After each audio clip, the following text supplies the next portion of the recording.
नमस्कार दोस्तों, स्वागत है आप सभी का मेरे YouTube चैनल साहित्य की सतरंगी दुनिया में। और प्रस्तुत है तमस उपन्यास के बेहद मार्मिक एवं छोटे से अंश का दूसरा भाग। तो आइए सुनते हैं। हरनाम सिंह ने दूसरी बार सांकल खटखटाई तो अंदर से किसी स्त्री की आवाज़ आई। घर पर नहीं है, मर्द बाहर गए हैं। हरनाम सिंह ठिठका खड़ा रहा। बंतों की आंखें दाएं बाएं देख रही थीं कि आसपास उन्हें किसी ने देखा तो नहीं। तू दरवाज़ा खोलने को कह। बंतो, अंदर औरत जात है। और हरनाम सिंह एक ओर को हट गया। बंतो ने दरवाज़ा खटखटाया और साथ में ऊंची आवाज़ में बोली, करम वालियों, दरवाज़ा खोलो, असी मुसीबत दे मारे आए हाँ। अपनी पत्नी की आवाज़ सुनकर क्षण भर के लिए हरनाम सिंह की आंखें झुक गई। यह वक्त भी देखना बदा था जब उसकी पत्नी आश्रय मांगने के लिए गिड़गिड़ाएगी। दरवाजे के पीछे कदमों की आहट सुनाई दी। फिर अंदर से किसी ने सांकल खोली। थोड़ा सा दरवाज़ा खुला। उनके सामने ऊंची, लंबी, बड़ी उम्र की एक ग्रामीण औरत खड़ी थी। उसके दोनों हाथ गोबर से सने थे और उसने दुपट्टा उतार रखा था। उसके पीछे उलझे बालों वाली छोटी उम्र की एक युवती खड़ी थी।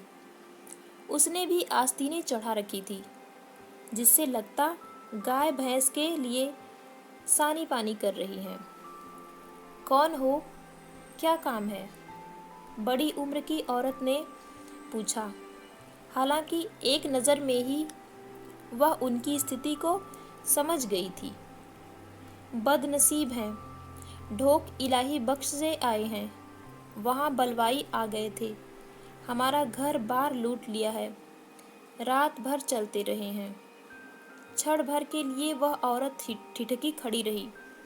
वह निर्णायक क्षण जब मनुष्य अपने समस्त संस्कारों, विचारों, मान्यताओं के पूंजीभूत प्रभाव के आधार पर कोई निर्णय लेता है। और कुछ देर तक उनकी ओर देखती रही। फिर उसने दरवाज़ा पूरा खोल दिया। आ जाओ, अंदर आ जाओ। हरनाम सिंह और बंतों की पलकें उठी और दोनों दहलीज लांघकर आंगन में आ गए। उनके अंदर आ जाने पर उस औरत ने बाहर झांककर दाएं बाएं देखा और फिर झट से सांकल चढ़ा दी। छोटी उम्र की लड़की एकटक इन दोनों की ओर देख रही थी। उसकी आंखों में संशय और अविश्वास था।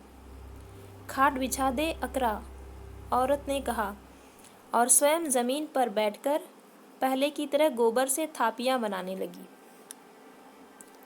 अकरा कोठरी में से कंधों पर पल्ला ओढ़ती हुई चली आई और दीवार के साथ लगी खाट को वहीं पर बिछा दिया। भला हो तेरा बहन, हम एक दिन में ही घर से बेघर हो गए हैं। और बंतों की आंखों में आंसू आ गए। ढोक इलाही बख्श में सारी उम्र काटी है। वहीं पर दुकान थी, अपना घर था। पहले तो सबने कहा यहीं बैठे रहो, कुछ नहीं होगा। फिर कल करीम खान ने मशवरा दिया कि गांव में बने रहने में खतरा है, तुम चले जाओ। उसने ठीक ही कहा। हमारी पीठ मोड़ने की देर थी कि बलवाई आ गए। दुकान भी लूट ली और उसे आग भी लगा दी। हरनाम सिंह ने कहा और चुप रहा। इसी बीच बंतो खाट पर से उठकर नीचे आ गई और उस औरत के पास आकर बैठ गई। अकरा आई और बड़े तसले में रखी थापियां उठाकर ले गई और एक एक करके आंगन की दीवार पर लगाने लगी। औरत चुपचाप गोबर के ढेर में हाथ डाल डालकर थापियां बनाती रही। मुंह से कुछ नहीं बोली। मर्द कहाँ गए हैं? हरनाम सिंह ने पूछा। औरत ने एक बार घूमकर हरनाम सिंह की ओर देखा पर उसके सवाल का जवाब नहीं दिया। हरनाम सिंह को सहसा समझ आ गया कि मर्द कहाँ गए होंगे और उसका सारा शरीर झंझना उठा। हम तो इन 2 कपड़ों में निकल आए हैं। बंतो बोली, सलामत रहे करीब खान, उसने हमारी जान बचा दी, और सलामत रहो तुम बहन, जिसने आसरा दिया है। घर में अजीब तरह की चुप्पी छाई थी, जिससे हरनाम सिंह कुछ कहते कहते चुप हो जाता था। छोटी स्त्री अंदर चली गई थी और हरनाम सिंह को बार बार लगता जैसे वह कोठरी के अंधेरे में खड़ी उनकी ओर घूर घूर कर देख रही है। औरत उठ खड़ी हुई और तसले में रखे पानी से हाथ धोकर एक ओर को चली गई जहाँ रसोई के बर्तन रखे थे। फिर उसने मिट्टी का कटोरा उठाया और उसमें लस्सी डालकर ले आई। हरनाम सिंह अभी भी बंदूक को कंधे के साथ लटकाए हुए था। कारतूसों की पेटी पसीने से सनी उसकी कमीज से जैसे चिपकी हुई थी।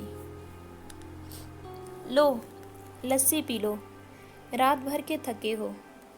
कटोरा हाथ में लेते ही हरनाम सिंह फफक कर रो पड़ा।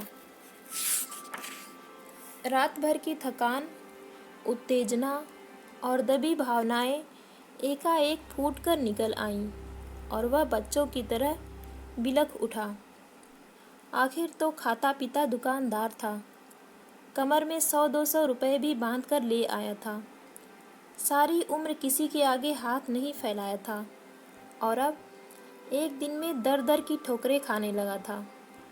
यहाँ ऊंचा ऊंचा रो नहीं सरदार जी, गली मोहल्ले वाले सुनेंगे तो दौड़े आएंगे, चुपचाप बैठे रहो।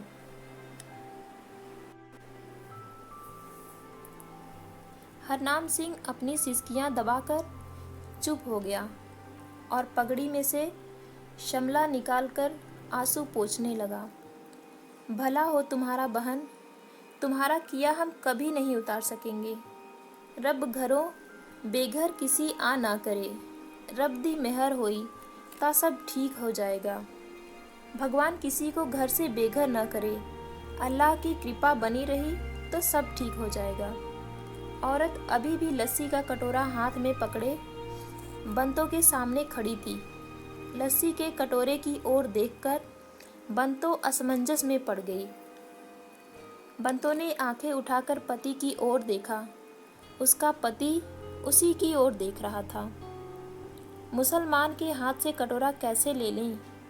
उधर रात भर की थकान, हलक सूख रहा था। उनकी झिझक को घर की औरत समझ गई। तुम्हारे पास अपना कोई बर्तन हो तो उसमें डाल लो। इधर गांव में एक पंडित की दुकान है, अगर वह घर पर हुआ तो मैं उससे तुम्हारे लिए 2 बर्तन ले आऊँगी। पर क्या मालूम वह मिलता है या नहीं।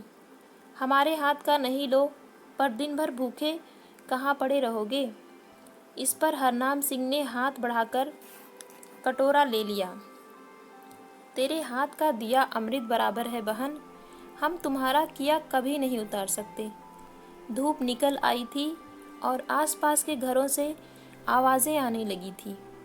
हरनाम सिंह ने आधी लस्सी पीकर कटोरा बंतो के आगे बढ़ा दिया। सुनो जी सरदार जी, मैं तुमसे कुछ छिपाऊंगी नहीं। घर की मालकिन बोली, मेरा घर वाला और बेटा दोनों गांव वालों के साथ बाहर गए हुए हैं, वे अभी लौटते होंगे। मेरा घर वाला तो अल्लाह से डरने वाला आदमी है, तुम्हें कुछ नहीं कहेगा। पर मेरा बेटा लीगी और उसके साथ और लोग भी हैं, तुमसे वे कैसा सलूक करेंगे मैं नहीं जानती। तुम अपना नफ़ा नुकसान सोच लो। हरनाम सिंह का दिल धक से रह गया। अभी अभी तो यह औरत अलग से बर्तन देने तक की बात कर रही थी और अब कुछ और ही सुनाने लगी। उसने हाथ बांध दिए। इस वक्त दिन दहाड़े हम कहाँ जाएं? मैं क्या जानूं? और दिन होता तो कोई बात नहीं थी, पर अब कोई किसी की नहीं सुनता। मैंने तुम्हें बता दिया है कि मर्द बाहर गए हैं। और अब लौटने वाले होंगे। वे तुम्हारे साथ कैसा सुलूक करेंगे मैं नहीं जानती। अगर कोई चंगी मंदी हो गई तो मुझे नहीं कहना। हरनाम सिंह देर तक गहरे सोच में डूबा बैठा रहा। फिर शिथिल सी आवाज में बोला, सत बचन, जो वाह गुरु को मंजूर होगा वही होगा। तेरे दिल में रहम जगा, तूने दरवाज़ा खोल दिया। अब तू कहेगी बाहर चले जाओ तो हम बाहर चले जाएंगे। चल बंतो, उठ। हरनाम सिंह ने बंदूक संभाली और दोनों पति पत्नी दरवाजे की ओर बढ़े। वह जानता था कि दरवाजे के बाहर प्रलय मुंह फाड़े खड़ी है, पर कोई चारा न था। औरत ज्यों की त्यों आंगन के बीचों बीच खड़ी रही और उनकी ओर देखती रही। जब हरनाम सिंह ने सांकल खोलने के लिए हाथ उठाया तो औरत फिर बोल पड़ी, न जाओ जी, रुक जाओ, सांकल चढ़ा दो। वह बोली, तुमने मेरे घर का दरवाज़ा खटखटाया है, दिल में कोई आस लेकर आए हो। जो होगा देखा जाएगा, तुम लौट आओ। पीछे अंधेरी कोठरी की दहलीज पर खड़ी अकरा अपनी सास की ओर देखे जा रही थी। उसे बोलते देखकर आगे बढ़ आई। जाने दो न माँ, हमने मर्दों से पूछा भी नहीं है, उन्हें बहुत बुरा लगेगा। मैं जवाब दे लूँगी, तू जा, अंदर से सीढ़ी उठा ला, जल्दी कर। घर आए को निकाल दो, अल्लाह की दरगाह में सभी को जाना है। जा, खड़ी मेरा मुंह क्या देख रही है, अंदर से सीढ़ी उठा ला। हरनाम सिंह और उसकी पत्नी दरवाजे पर से मुड़ आए। हरनाम सिंह ने फिर से हाथ बांध लिए। वाह गुरु, तुम्हें सलामत रखे बहन। तू हमें जैसा कहेगी हम वैसा ही करेंगे। दिन निकल आया था। पास पड़ोस की स्त्रियां एक दूसरों के घर आने जाने लगी थी। जगह जगह फसादों की चर्चा हो रही थी। इस गांव से भी पिछली शाम बहुत से मर्द नारे लगाते, बरछे भाले हवा में झुलाते और ढोल बजाते गांव में घूमते रहे थे और बाद में पूरब की दिशा में निकल गए थे। न जाने वे कहाँ घूमते रहे थे और रात भर क्या क्या करते रहे थे। पर अब दिन निकल आया था और घर घर में उनका इंतजार था। अकरा सीढ़ी ले आई। उसकी सास ने सीढ़ी उसके हाथ से ले ली और दीवार के साथ लगा दी। जहाँ कोठरी के ऊपर एक छोटी सी मियानी बनी थी। इधर आओ जी, तुम दोनों ऊपर चढ़ो, मियानी में बैठ जाओ। आवाज़ नहीं करना, किसी को पता नहीं चले कि तुम यहाँ पर हो। आगे अल्लाह मालिक है। हरनाम सिंह को चढ़ने में कठिनाई हुई। एक तो बोझल देह, दूसरे कंधे पर से लटकती बंदूक बार बार टांगों में उलझ रही थी। जैसे तैसे हाँफता हुआ वह ऊपर पहुँच गया। पीछे पीछे बंतो भी चढ़ गई। मियानी छोटी सी थी, मुश्किल से उकड़ू होकर बैठ पाने की जगह थी। पीछे ठसाठस सामान भरा था और जब हरनाम सिंह ने ताकी बंद की तो कुछ अंधेरा हो गया। दोनों चुपचाप बैठे अंधेरे में आंखें फाड़ फाड़ कर देख रहे थे। न कुछ सोचने को था न कहने को। एक पतले से डोरे के सहारे किस्मत लटक रही थी। देर तक हरनाम सिंह हाँफता रहा। मियानी के अंदर घुटन थी, कुछ अंधेरा था। कुछ देर तक बैठे रहने के बाद लाचार होकर हरनाम सिंह ने ताकी को थोड़ा सा खोल दिया ताकि थोड़ी सी हवा और रोशनी अंदर आ सके। उस पतले से छिद्र में से उसे बाहर खुलने वाला आंगन का दरवाज़ा और थोड़ा सा आंगन का हिस्सा नज़र आ रहे थे। नीचे चुप्पी थी। उसे लगा जैसे सास और बहू दोनों आंगन में से हट गई हैं। अगर कोई बुरी बात हो तो बंतो, हमारी जान पर बन आई तो मैं पहले तुम पर गोली चलाऊंगा, तुम्हें अपने हाथ से ख़त्म कर दूंगा। हरनाम सिंह ने फुसफुसाकर तीसरी बार कहा, अगर हम पकड़े गए तो? और कोई चारा नहीं है। बंतो चुप रही। वह एक एक क्षण गिन रही थी कि अब क्या होगा, अब क्या होगा। उसकी सूझ इससे आगे जा ही नहीं पा रही थी। नीचे पिछली कोठरी के अंदर सास बहू के बीच दबा दबा वार्तालाप चल रहा था। अकरा मुंह फुलाए हुए थी। काफरा की पनाह देने ओ, बहू माड़ा करने ओ, मड़द तुझा पुछसन, काफिरों को पनाह दी है, बहुत बुरा किया है। मर्द आकर तुमसे पूछेंगे, पर उसकी सास विचलित नहीं हुई। तू चुप कर, कोई बदनसीब आए, मैं उसे धक्का देकर बाहर निकाल दूं। न जान पहचान ये हमारे क्या लगते हैं। कितना बुरा लगेगा अब्बा को भी और रमज़ान को भी। ऊपर दोनों चढ़ बैठे हैं और सिखड़े के हाथ में बंदूक है। अगर हमारे मर्द आए और उसने गोली चला दी तो? तुमने तो एतबार करके उन्हें ऊपर बैठा दिया। सास अकरा के चेहरे की ओर देखती रह गई। उसकी बात में सार था। अगर बात बिगड़ जाए, मर्दों के लौटने पर उन्हें पता चल जाए और उनके बीच तू मैं हो जाए, गाली गलौज हो जाए। रमजान यूँ भी कितने दिनों से बौखलाया हुआ है, और यह ऊपर बैठा गोली चला दे तो क्या होगा? नीचे खड़े आदमी को तो हलाक कर ही देगा। किसी को पनाह देना और बात है, और अपने बेटे और घरवाले की जान जोखिम में डालना दूसरी बात। इसमें क्या अक्लमंदी है? यह बात उसे सूझी क्यों नहीं? वह उठकर मियानी के नीचे जा खड़ी हुई। सुन सरदार जी मेरी बात, उसने दबी आवाज़ में कहा। हरनाम सिंह ने ताकी को और थोड़ा खोल दिया। क्या है बहन? अपनी बंदूक मुझे दे दे, इधर से लटका दे, मैं पकड़ लूँगी। हरनाम सिंह उत्तर देने से पहले ठिठका चुप बना रहा। मैं बंदूक कैसे दे दूँ बहन?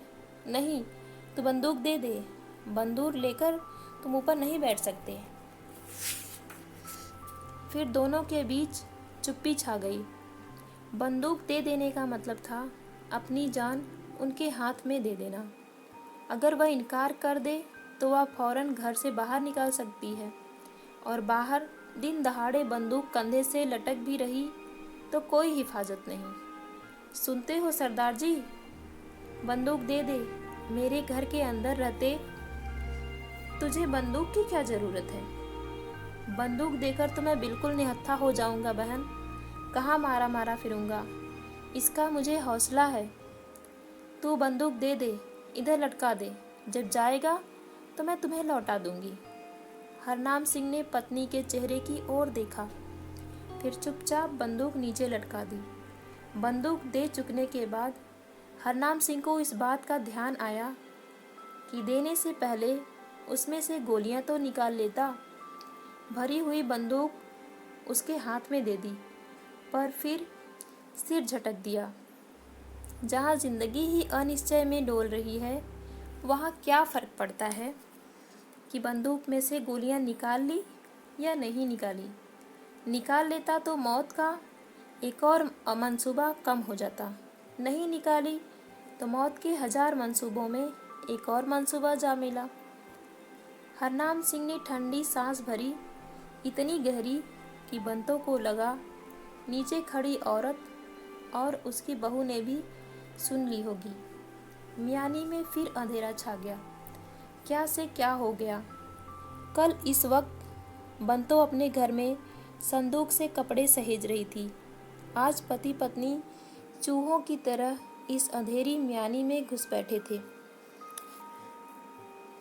कल वह और करीम खान इन फिसादों को बुरा भला कह रहे थे, उन लोगों को बुरा भला कह रहे थे जिनकी आंखों में से दीद उड़ गया था, मानो जो कुछ हो रहा था वह उनके बाहर कहीं हो रहा था, जिस पर वे तटस्थता से बहस कर सकते थे, अपनी टिप्पणियां दे सकते थे। और अब वे स्वयं फिसादों के एक ही झोंके से कहां पटक दिए गए थे। सहसा यह सोचकर उसका दिल डूब गया कि बंदूक हाथ से निकल गई है कि अब वह उसे वापस नहीं मिलेगी। यह मैं क्या कर बैठा। अपने हाथों से अपने हाथ काट लिए। बंदूक तो मेरे लिए अंधे की लाठी के समान थी। अब वह मुझे कहाँ मिलेगी। सोचते ही हरनाम सिंह का पसीना छूट गया। उसे अपने से भी अधिक अपनी पत्नी की स्थिति सोचनीय लगी। अब मैं इसे अपने साथ ले जाऊंगा तो किस बूते पर। अब तो लोग पत्थर मार मार कर हमें मार डालेंगे। भक्ति और ज्ञान, मानव प्रेम की बरसों की कमाई हरनाम सिंह यथार्थ के एक ही थपेड़े में खो बैठा था। जसबीरों का कुछ पता चल जाता। सहसा बंतो बुदबुदाई। हरनाम सिंह चुप रहा। कहता भी क्या। रह रहकर किसी किसी वक्त बंतो के अंदर माँ बोलने लगती। रात को नाले के किनारे चलते हुए भी उसने 2-1 बार अपने बच्चों को याद किया था।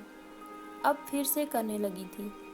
जब भी कुछ देर के लिए उसके अपने सिर पर से खतरे का साया टल सा जाता, उसे अपने बच्चों की याद सताने लगती थी। गांव में शोर हुआ। शोर बढ़ता जा रहा था। मर्द औरतें एक साथ बतियाती सुनाई देने लगी। तभी किसी ने दरवाजे को जोर से खटखटाया और किसी स्त्री की आवाज़ आई। रियकरा, आ, बाहर देख, वे लोग आ रहे हैं। अकरा की किसी सहेली की आवाज़ थी। अकरा भागती हुई दरवाज़ा खोलकर बाहर चली गई। ऊपर बैठे हरनाम सिंह का दिल फिर से धड़कने लगा। बंतो ने आंखें ऊपर उठाकर पति के चेहरे की ओर देखा। रोज़ दमकता रहने वाला चेहरा पीला पड़ गया था और कपड़े मुचड़े हुए और मैले हो रहे थे। मियानी की अधखुली ताकी में से हरनाम सिंह को घर की मालकिन नजर आई। आंगन में खुले दरवाजे के सामने कमर पर दोनों हाथ रखे खड़ी थी।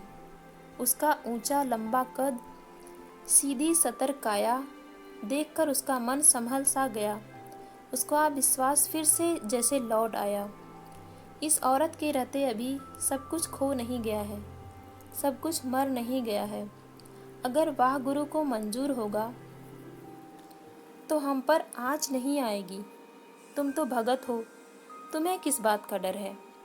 बंतो ने अपने पति को आश्वासन देते हुए कहा। हरनाम सिंह चुप बना रहा। बाहर आवाज़ें बढ़ने लगी। हंसी ठट्ठे की आवाज़ें थी। बढ़ते कदमों का शोर था। आंगन का दरवाज़ा खुला पड़ा था। तभी अकरा के बोलने और ऊंचा ऊंचा हंसने की आवाज़ आई। हरनाम सिंह समझ गया कि घर के मर्द रात भर की कारगुजारियों के बाद लौट आए हैं। कुछ ही देर बाद अकरा का ससुर और अकरा एक बड़ा सा काले रंग का ट्रंक उठाए हुए आंगन के अंदर आए। ससुर के सिर की पगड़ी बैठी हुई थी। लगता था ट्रंक को गांव तक सिर पर उठाकर लाया है। हरनाम सिंह ने हाथ बढ़ाकर अपनी पत्नी के घुटने को छुआ। हमारा ट्रंक है, बड़ा काला ट्रंक। हमारी दुकान लूटते रहे हैं। बंतो ने बाहर झांककर देखने की कोशिश नहीं की। अभी तक ताला चढ़ा है। हरनाम सिंह बुदबुदाया। अकरा का ससुर ट्रंक के ऊपर बैठ गया था और पगड़ी उतारकर माथे का पसीना पोंछ रहा था। उसकी पत्नी ने आगे बढ़कर दरवाज़ा बंद कर दिया। रमज़ान नहीं आया? रमज़ान तबलीग करने गया है। ऊपर बैठे हरनाम सिंह ने हाथ बढ़ाकर अपनी पत्नी का घुटना छुआ। एहसान अली है, मैं इसे जानता हूँ। इसका मेरे साथ लेन देन रहा है। बंद का बंद ट्रंक उठा लाए हो। अब्बा, क्या मालूम है इसमें कुछ है भी या नहीं?